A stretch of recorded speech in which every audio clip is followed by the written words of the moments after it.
Flying Friday, and today we visit the legends of the Guardians, the Owls of Ga'Hoole.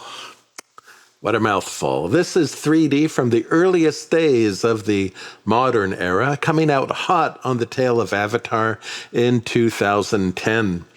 The stereo experience, though excellent, is the sort that favors the area immediately in front of the camera.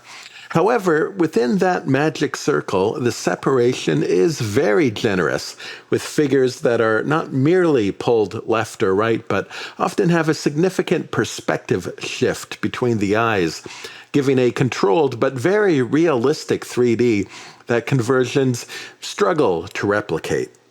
Within this sphere of influence, I found myself noticing that there are many shots of a bird filling up half the frame. It seemed every scene had an excuse for a bird to get extremely close up. I couldn't quite decide if this tendency to get close was a result of directing style or just a way to highlight that, yes, this is a 3D movie. Regardless, it makes for a great drinking game. There are a few moments that might exist for the sake of being seen in stereo, such as sharp claws coming at us, which is very effective to see these cut out of the screen, often with a little metallic sound effects, which we get to experience a few times in this movie. A lot of fun also was visiting with this anteater whose beak extended perhaps obnoxiously but enjoyably out of the screen at almost every moment we see him. And a brief but excellent water drop moment. Reflections are always fun to see, especially distorted reflections in rendered 3D.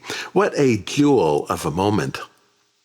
There are also rainstorm moments, but the ice felt more like solid diamonds than fluid water. Still, it made for another wonderful shot that takes something as simple as a rainstorm and transforms it into an entirely different world.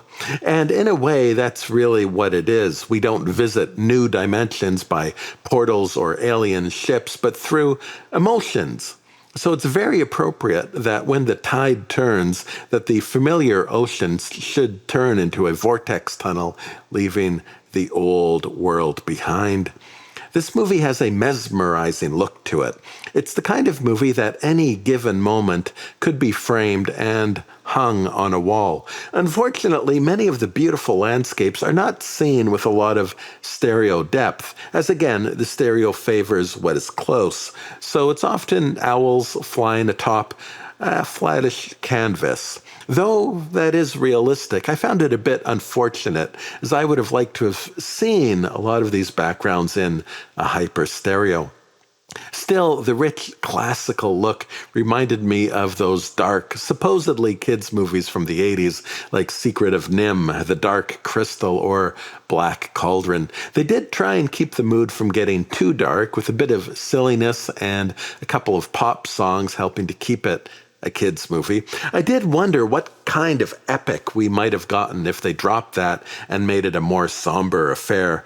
Probably something that would have angered a lot of parents. As it stands, we do get pretty close to the fire, who has beautiful 3D embers.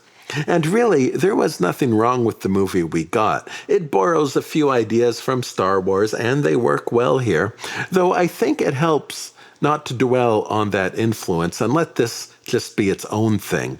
It has many moments that felt a bit rushed, though that's unavoidable for a 90 minutes kids movie. I couldn't help but feel this would also make for an excellent Snyder cut, perhaps even mini-series. As it is, Snyder's penchant for slow motion works really well for 3D. The slow moments really pull you into these paintings and are just a perfect fit. 3D likes it slow. Now, it's a drama you could pull many lessons from. Like every bird movie I've seen this year, learning to fly is a significant motif, as is dreaming of the big, fantastic world outside.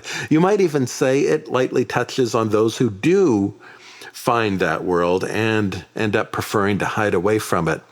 And it says something about how reminding someone of who they are is just as likely to inspire hatred as it is love.